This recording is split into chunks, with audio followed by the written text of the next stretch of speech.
Hello again. In the previous video, I went through the architecture and the use case that I am planning to use to demonstrate how simple it is to integrate SaaS applications using the Oracle Integration Cloud Service. In this case in particular, I am integrating Salesforce, Oracle Sales Cloud, medical records, and a notification application that we build from scratch in the cloud using a microservices-based architecture, running on Docker on Application Container Cloud Service. What I want to show you in this video is the Integration Cloud Service orchestration. So let's go to Integration Cloud Service first. This is the orchestration that is creating this flow. If you can see, it has the same steps that I mentioned in my previous video. The first step is a trigger from Salesforce.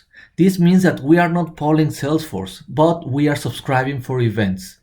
When a particular thing that we want to listen to happens in Salesforce, in this case, when a particular contact is either created or updated and it belongs to a specific account, then Salesforce has to notify Integration Cloud Service. In this case, it comes to this step. And from this point, we can do whatever we want. Like in this case, we are invoking Sales Cloud and we are creating a new contact in Sales Cloud, or we are updating the contact in Sales Cloud.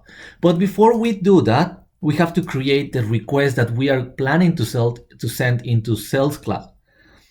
If I click on the mapping, you will see that this is the information that Salesforce is going to be sending us.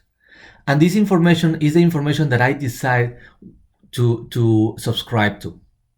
In this case, it is just a name, surname, email, birthday, some other information. I can do this mapping manually using this browser, which is just a graphical way in which I just drag and drop.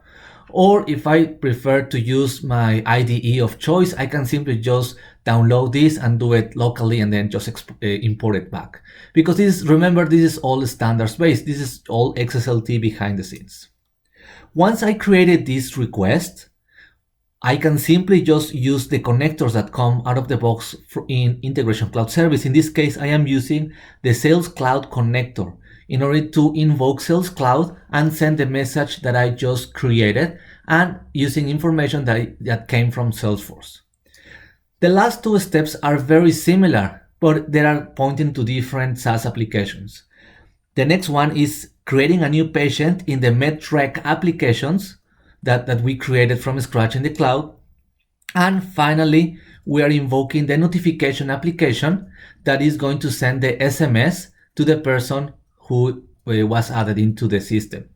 And remember, we have that information because we received that from Salesforce. All we have to do is create a new mapping and basically just decide that this is the message and this is the number that is coming from Salesforce. I invite you to click on the top right of this video so that you can go and see the last video that is the actual live demonstration of this use case. Thank you.